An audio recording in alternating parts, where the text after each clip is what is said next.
Welcome to கதை திரட்டு audio books. இந்த வீடியோவில் நம்ம என்ன கதை கேட்க போகிறோம்னா மரியாதை சிறுகதை. நம்ம சேனலை இது வரைக்கும் சப்ஸ்கிரைப் பண்ணாதவங்க சப்ஸ்கிரைப் பண்ணுங்க. பக்கத்தில் இருக்கிற பெல் ஐக்கானை கிளிக் பண்ணி ஆல்ங்கிற ஆப்ஷனை ப்ரெஸ் பண்ணுங்க. ஸோ தட் நான் போடுற கதைகளை உடனுக்குடனே நீங்கள் கேட்கலாம். வாங்க கதைக்குள்ளே போகலாம். கௌரி சங்கரின் ஆழமான பார்வை யமுனாவின் மேல் அவள் அறியாத முறையில் பதிந்து பதிந்து மீண்டு கொண்டிருந்தது. இருவருக்கும் திருமணம் நடந்து முடிந்த இந்த 4 மாதங்களில் அவள் பற்கள் தெரிய சிரித்து அவன் பார்த்ததே இல்லை. இவள் மனதில் அப்படி என்னதான் மர்மம் இருக்கக்கூடும்? அதிகம் சிரிக்காமல் அழுது வடிவது சிலரின் இயல்பாகவே இருக்கலாம் தான்.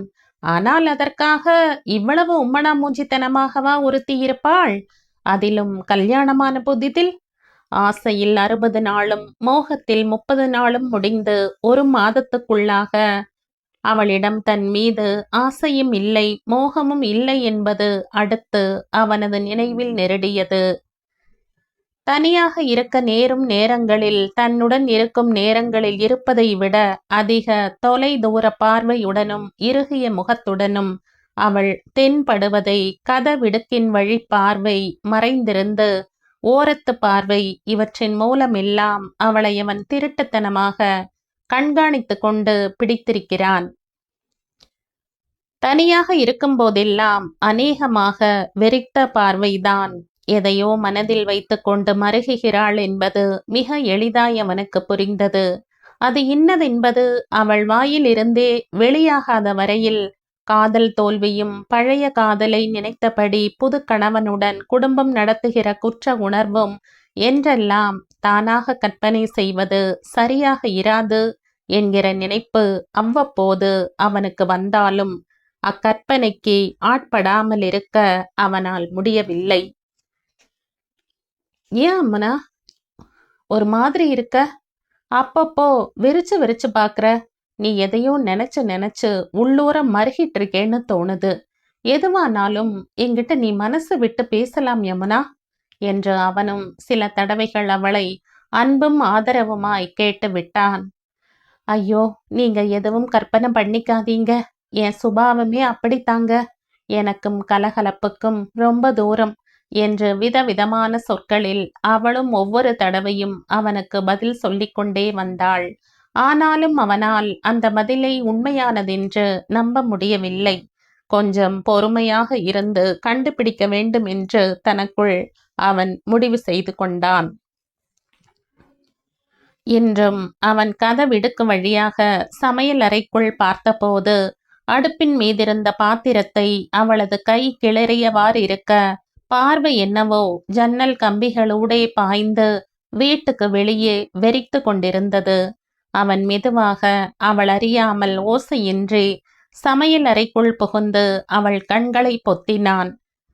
பொத்திய விரல்களில் படர்ந்த சன்னமான ஈரப்பசபசப்பு அவன் மனதை சங்கடப்படுத்தியது. அவள் மெதுவாக அவன் கைகளை விலக்கினாள். என்ன யமுனா இது? எதுக்கு இப்ப அழுதுட்டு இருக்க? அழலிங்க, கண்ணுல ஏதோ விழுந்துட்டது. தூசியா இல்ல ஏதாச்சும் சின்ன பூச்சியான்னு தெரியல. இன்னைக்கு ஞாயிற்றுக்கிழமை தானே. எனக்கு ஒன்றும் ஆஃபீஸ்க்கு 8:30 மணிக்கு கிளம்பியாக வேண்டிய அவசரம் இல்லை. அதனால அடுப்பை அணைச்சிட்டு வா. உன்னோட நான் இன்னைக்கு பேசியே ஆகணும். அட என்னங்க இது? சாம்பார் பாதி கொதிச்சுக்கிட்டு இருக்கு, கறி பாதி வதங்கிட்டு இருக்கு. இப்ப எப்படிங்க அடுப்பை அணைக்கிறது? சரி, ஆனா நீ இப்ப எதுக்கு கண் கலங்கினேங்கிறதை சொல்லு. நீ எதையோ மனசுல வச்சுக்கிட்டு இப்படி உன்னையும் வருத்திக்கிட்டு என்னையும் வருத்துறது சரியில்லை. அவள் கண்களின் சிவப்பிடையே அவனை பார்த்து அரையாய் புன்னகை செய்து, நீங்களும் பலதரம் கேட்டுட்டீங்க. எத்தனை வாட்டி கேட்டாலும் என்னோட பதில் ஒண்ணுதான். என் சுபாவத்தை இனிமே மாத்தி கலகலப்பாக்கிக்கிறதுங்கிறது முடியாத ஒண்ணு. எனக்கு 2 வயசுலேயே அம்மா செத்துவிட்டதால ஒரு ஏக்கத்திலேயே நான் வளர்ந்துருக்கேன். மாமா பிரியமாத்தான் இருந்தாரு. ஆனா மாமி கிட்ட இருந்து எனக்கு அன்பே கிடைக்கல. குட்டியும் திட்டியுமே என்னை வளர்த்தாங்க. அதனால என் முகமே ஒரு சோக சித்திரமா மாறிடுச்சு. நாய் வாலை நிமிர்த்த முடியாத மாதிரி இனிமே என்னை மாத்திக்க முடியாது. மத்தபடி நீங்களா எதையும் கற்பனை பண்ணி மனச உழப்பிக்காதீங்க என்றாள் யமுனா. இதுகாறும் அவள் கூறிய பதில்களில் இதுதான் சற்று நீளமானது. ஆனாலும் அவன் சமாதானம் அடையவில்லை. அவள் தோள்களில் கை வைத்து தன் முகம் நோக்க அவளை வலுக்கட்டாயமாக திருப்பிய அவன், இத பாரு யமுனா, உன் பதில்ல கொஞ்சம் உண்மை இருக்கு. அத நான் சந்தேகப்படல. ஆனா அதுவே முழு உண்மைங்கிறத நான் நம்ப தயாரா இல்ல. உன் கடந்த காலத்துல எது நடந்திருந்தாலும் நீ என்கிட்ட மனசு விட்டு பேசலாம். அந்த விஷயம் எவ்வளவு மோசமானதா இருந்தாலும் அதை பொருட்படுத்தாம இருக்க நான் தயாரா இருக்கேன். தாய் அன்பு காணாத கொடுமையா நடத்தப்பட்ட ஒரு பெண்ணுக்கு அன்பான கணவன், அதுலயும் உன்னை விரும்பி உன் மாமா கிட்ட பேசி உன்னை கல்யாணம் பண்ணிக்கிட்டு உன்னை சந்தோஷமா வச்சுக்கிட்டு இருக்கிறவன் கிடைச்ச பிற்பாடு அவன் முகத்து சோகம் மறைய வேண்டியதுதான் நியாயம். ஆனா நீ அப்படி மாறல. நீ முக்கியமான எதையோ மறைக்கிறதா என்னை நினைக்க வைக்கிறது, அதுதான் என்று அவனும் சற்று நீளமாக பேசினான். நான் எதையும் மறைக்கலீங்க. நான் சொல்றத நம்புங்க. மன்னிச்சுக்க யமுனா, நான் நம்ப மாட்டேன். எதையுமே மனசு விட்டு பேசிட்டா மனசு பாரம் குறைஞ்சு லேசாயிடும். உள்ளேயே வச்சு மருகிட்டு கிடந்தா மேல மேல கனமாயிக்கிட்டே தான் போகும். அப்பால மனசே வெடிச்சு போற மாதிரி ஒரு நிலைமை உருவாயிடும். அதை தடுக்கிறது தான் என்னோட நோக்கம். எனக்கு என்ன தோணுதுன்னா, நீ யாரையோ லவ் பண்ணி இருந்திருக்கணும். சாதி வித்தியாசத்தாலேயோ வேற எந்த காரணத்தாலேயோ உங்க மாமா அவனுக்கு உன்னை கட்டி வைக்கல. அது மாதிரினா நீ சொல்லலாம். நான் அதுக்கு எந்த முக்கியத்துவமும் தர்றதா இல்ல. உன் பாரத்தை நீ இறக்கி வச்சு பார்க்கறது, கண் கலங்கிறது இதெல்லாம் போயிடும். சிரிப்பும் களிப்புமா ஆயிடுவ. நான் சொல்றேனேன்னு பாரு யமுனா. யமுனா அவன் பார்வையை தவிர்த்து அடுப்பில் கொதித்து கொண்டிருந்த சாம்பாரை கவனித்தாள். கொதிச்சது போதும், இறக்கி வை என்றான் அவன் இரு பொருள்பட. பதிலே சொல்லாம இருந்தா என்ன அர்த்தம்? சொல்றாப்ல எதுவும் இல்ல. அப்படின்னா? கணத்துக்கும் குறைவான அளவு திகைத்து அவன் கண்டுபிடிக்கும் முன் சுதாரித்து கொண்ட அவள், நீங்க நினைக்கிறாப்ல எதுவும் இல்லைன்னு அர்த்தம். 10ஆம் வகுப்புல தேறின 15 வயசுக்கு அப்புறம் வீட்டை விட்டு வெளியில போகிற சந்தர்ப்பமே இல்லாத எனக்கு யாரையும் லவ் பண்றதுக்கோ யாரும் எங்கிட்ட ஐ லவ் யூன்னு சொல்றதுக்கோ ஒரு வாய்ப்பே இல்லாம போயிடுத்து. அதனால உங்களுக்கு அந்த சந்தேகமே வேண்டாம் என்றாள். சொல்றாப்புல எதுவும் இல்லை என்று தான் வாய் தவறி சொன்னது ஏதோ இருக்கிறது. ஆனால் சொல்லிக் கொள்கிற மாதிரியானதாக இல்லை என்கிற உண்மையை உள்ளடக்கி இருந்தமைக்காக கணம் போல் முகம் இருண்டு போன அவள் மறுகணமே சமாளித்து கொண்டு இயல்புக்கு திரும்பினாள். சரி அப்பால உன் இஷ்டம். ஆனா ஒண்ணு மட்டும் வச்சுக்க யமுனா, உன் கடந்த காலத்துல காதல்னு ஒண்ணு இருந்திருந்தா அதுக்காக நான் உன்னை வெறுக்க மாட்டேன். அதனால நீ எப்போ உனக்கு தோணுதோ அப்ப அதை பத்தி சொல்லலாம். ஆனா சொன்னாலும் சொல்லாட்டியும் என்னை ஏமாத்துறதாகவோ இல்லாட்டி எனக்கு ஏதோ துரோகம் பண்றதாகவோ மட்டும் உனக்கு எந்த குற்ற உணர்வும் இருக்க தேவையே இல்லை. அவ்வளவுதான் நான் சொல்வேன். இது மாதிரி ஒருத்தரை கணவரா அடைஞ்சது என்னோட அதிர்ஷ்டந்தான். அவன் சிரித்துவிட்டு அப்பால் நகர்ந்தான். அவள் பொய் சொல்கிறாள் என்பது அவனுக்கும் அவன் தன்னை நம்பவில்லை என்பது அவளுக்கும் உள் உணர்வாய் புரிந்ததால் இருவர் உள்ளும் ஓர் இறுக்கம் பரவி தொல்லைப்படுத்தியது. சாம்பாரை இறக்கி வைத்து தாளித்த யமுனா வதங்கி கொண்டிருந்த உருளைக்கிழங்கு கறியில் பெருங்காயத்தூளை போட்டு சட்டுவத்தால் கிளறினாள்.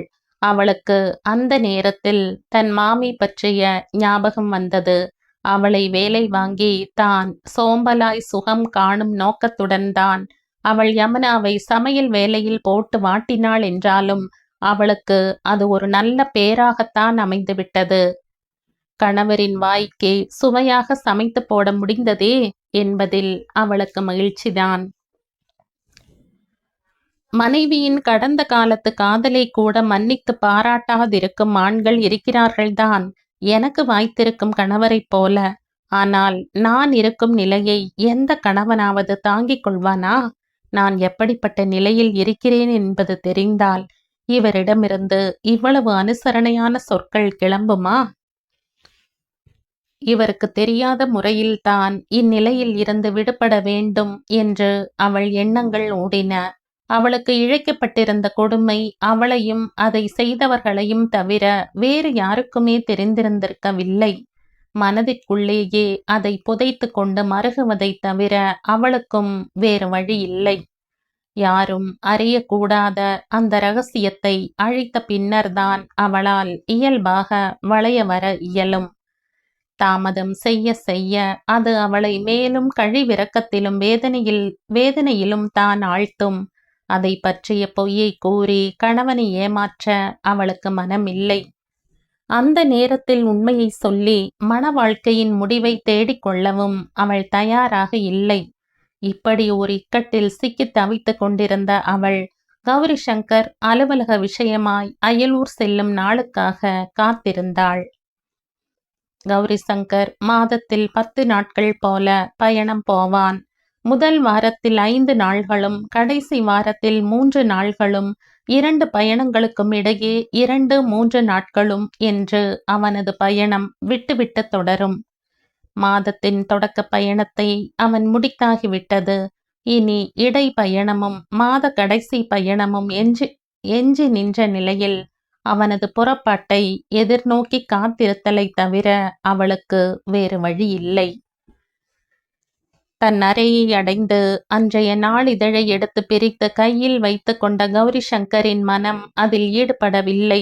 அவன் மனமெல்லாம் யமுனாவை பற்றிய சிந்தனைகளால் நிறைந்திருந்தது. திருச்சியில் அலுவலக விஷயமாய் தங்கி இருந்த போது மருந்து கடைக்கு வந்த யமுனாவை பின்தொடர்ந்து போய் அவள் இருப்பிடத்தை கண்டுபிடித்து அவள் மாமாவை சந்தித்து தன் விருப்பத்தை அவரிடம் வெளியிட்டது தான் எல்லாவற்றுக்கும் முன்னால் அவனுக்கு ஞாபகம் வந்தது.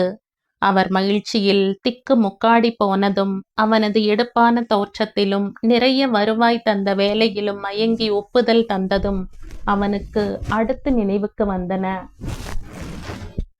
வரதட்சணை 1 பைசாவும் வேண்டாம் என்று அவன் அறிவித்த போதோ அவரது முகம் முழுவதும் சிரிப்பாயிற்று. என் ஊர் சென்னை. தமிழ்நாடு முழுவதும் அடிக்கடி பயணம் செய்து சுற்றுவேன். என்னை பற்றி நீங்கள் சென்னை அலுவலகத்துக்கு வந்து யாரை வேண்டுமானாலும் சந்தித்து விசாரித்து தெரிந்து கொண்ட பிறகு திருமணத்துக்கு சம்மதம் தெரிவித்தால் போதும். உங்கள் அக்கா மகளும் என்னை பார்த்து விடுவது நல்லது. அவள் சம்மதத்தையும் கேட்டு விடுங்கள் என்று அவள் மாமாவிடம் ஆங்கிலத்தில் பேசி முடித்ததும் அவர் உடனே எழுந்து அவளை கூடத்துக்கு காஃபியும் கையுமாக அழைத்து வந்தார். இவர் பேரு கௌரி சங்கராம். யமுனா மெட்ராஸ்ல ரெப்பா இருக்காரு. இங்க டூர்ல வந்திருக்காரு. உன்னை கல்யாணம் கட்ட ஆசைப்படுறாரு. நல்லா பார்த்துக்கோமா. பொண்ணு பார்க்கறதுக்குன்னு இவரை மறுபடியும் தொந்தரவு படுத்திக்க வேணாம். ஆனா உங்க ஆளுங்க பார்க்கணும்னா நீங்க அவங்களோட மறுபடியும் தாராளமா வரலாம். காஃபிய அப்படி ஸ்டூல் மேல வச்சுட்டு போமா என்றார் மாமா. அவள் முகத்தில் வெட்கம், அதன் விளைவான செம்மை ஆகியன இல்லை. மாறாக முகம் ஒரு பலகை மாதிரி இருந்தது.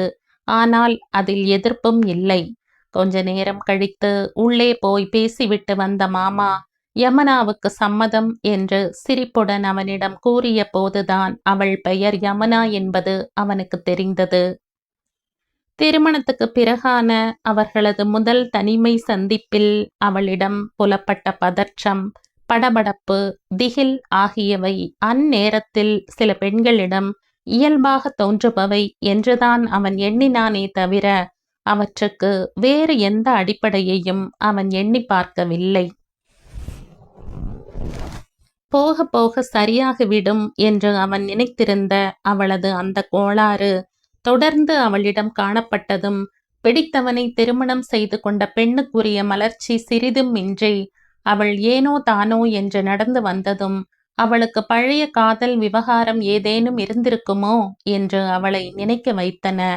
அவளோ அப்படி எதுவும் இல்லை என்று மறுத்துவிட்டாள். ஆனால் நம்பும்படியாக இல்லை. தான் தவறு செய்து விட்டதாக அவனுக்கு தோன்றத் தொடங்கிவிட்டது. அவளை தனியாக பார்த்து பேசியிருந்தால் ஒருவேளை அவள் உள்ள கிடக்கையை உள்ளபடி தன்னால் அறிய முடிந்திருக்கும் எனும் சாத்திய கூற்றால் அவன் அவ்வப்போது கழிவிறக்கமுற்றான். எனினும் காலப்போக்கில் சரியாகி விடுவாள் என்றுதான் எண்ணிக்கொண்டிருந்தான். அவன் ஒரு பெருமூச்சுடன் எழுந்து குளிக்கப் போனான். குளித்துவிட்டு வந்த அவன் சமையலறை நுழைவாயில் அருகே அவள் படுத்திருந்தது கண்டு பதறிப்போனான். அவள் கிடந்த நிலை அவள் விழுந்திருக்க வேண்டும் என்று உணர்த்தியதில் அவனது பதற்றம் மிகுந்து போனது.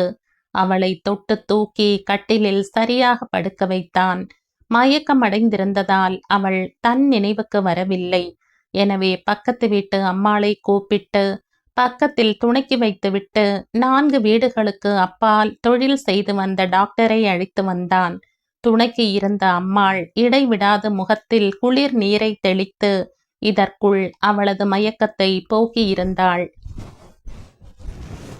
பரிசோதனையின் விளைவாக யமுனா கருவுற்றிருந்தது தெரிந்தது. தன்னிடம் வந்து மருத்துவமனையில் அனைத்து சோதனைகளையும் செய்து கொண்டு பிள்ளை பேற்றை எளிதாக்கும் வழிமுறைகளை அறிந்து செல்லுமாறு கூறிய டாக்டர் மல்லிகா இருவருக்கும் வாழ்த்து தெரிவித்து சென்றாள். டாக்டர் போன பிறகு யமுனா அழலானாள். என்ன யமுனா இது? எவ்வளவு சந்தோஷமான சமாச்சாரம் இது! எதுக்காக அழற? ஆனந்த அழுகையா? இல்லாட்டி இன்னும் கொஞ்ச நாள் கழிச்சு இது வந்திருக்கலாம்ங்கிறது உன் நினப்பா?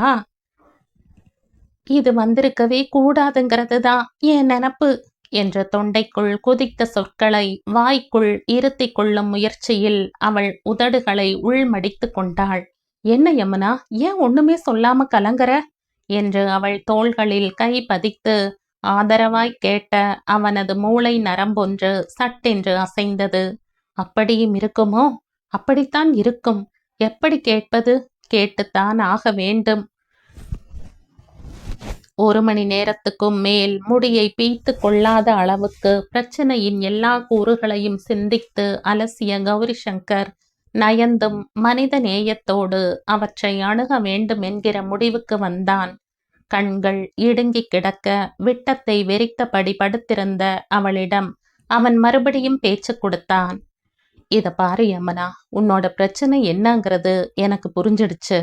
அதனால எந்த விதமான தயக்கமும் இல்லாம நீ உன்னை அரைச்சிட்டு இருக்கிற ரகசியத்தை என்னோட பங்கு போட்டுக்கலாம்.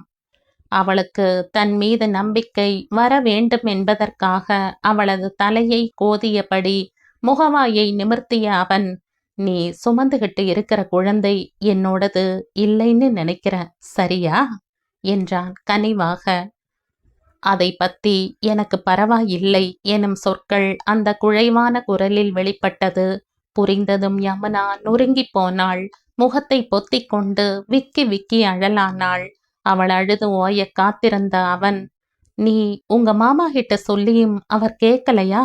இல்லாட்டி அந்த ஆள் உன்னை கைவிட்டு மோசம் பண்ணிட்டானா என்றான். ரெண்டுமே இல்லைங்க. என்ன சொல்ற யமுனா? நீங்க என்னோட மாமாவை பார்த்து பேசின 2 வாரத்துல நம்ம கல்யாணம் நடந்துடுச்சு இல்லையா? ஆமாம். அப்பவே இது ஏற்பட்டிருக்கு. ஆனா எனக்கு அது தெரியல. என்னதான் சொல்ற யமுனா நீ? எனக்கு விளங்க மாட்டேங்குது. நான் பொய் எதுவும் சொல்லலீங்க. நீங்க எங்க மாமாவை சந்திக்க வந்தீங்கல்ல, அதுக்கு 15 நாளுக்கு முந்தி அந்த நடக்கக்கூடாத சம்பவம் நடந்துச்சு. அன்னிக்கு மாமாவும் மாமியும் கோயிலுக்கு போயிருந்தப்ப திடீர்னு பவர் கட்ல விளக்கெல்லாம் அணைஞ்சு போச்சு. மெழுகுவர்த்தி இருந்த இடம் தெரியாததால என்னால விளக்கேத்த முடியல. அப்ப நான் தனியா இருக்கிறத தெரிஞ்சுக்கிட்டு எவனோ கதவை தட்ட, நான் முன்ன பின்ன யோசிக்காம கோவிலுக்கு போயிருந்த மாமாவும் மாமியும் தான் திரும்பிட்டதா எண்ணி வாசக்கதவை திறந்துட்டேன்.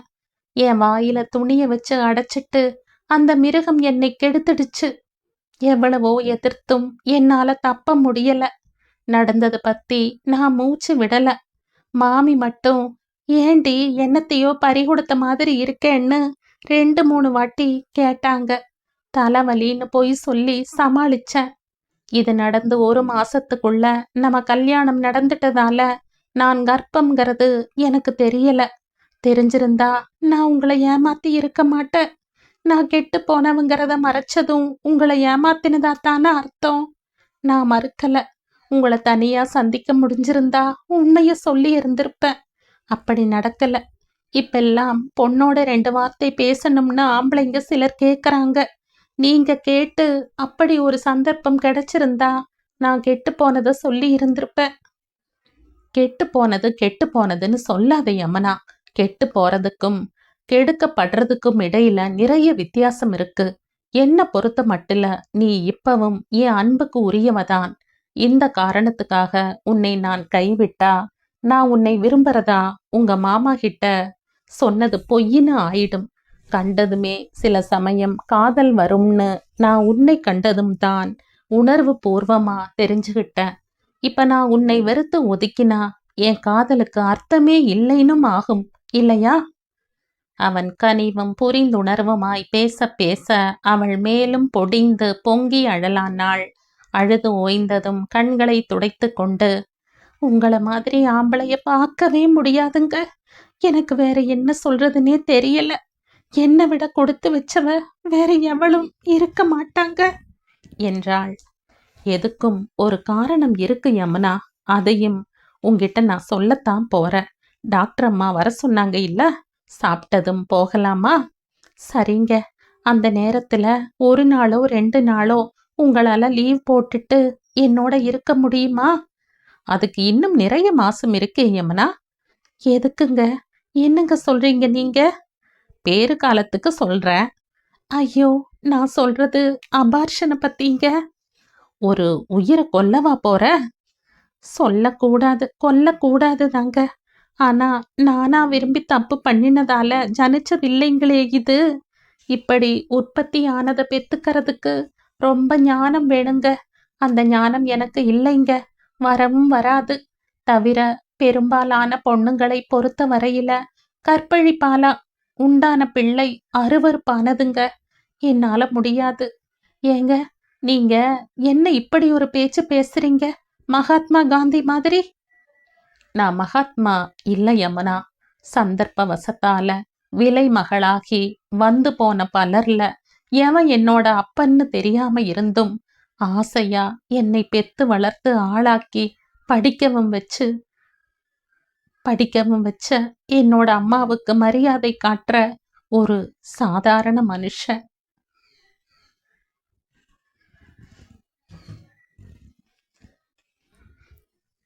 இதோடு இந்த கதை முடியுது. இந்த கதை உங்களுக்கு பிடிச்சிருந்தா லைக் பண்ணுங்க, ஷேர் பண்ணுங்க, சப்ஸ்கிரைப் பண்ணுங்க. மற்றும் ஒரு இன்ட்ரெஸ்டிங்கான கதையோட அடுத்த வீடியோல சந்திப்போம். பாய். தேங்க்யூ.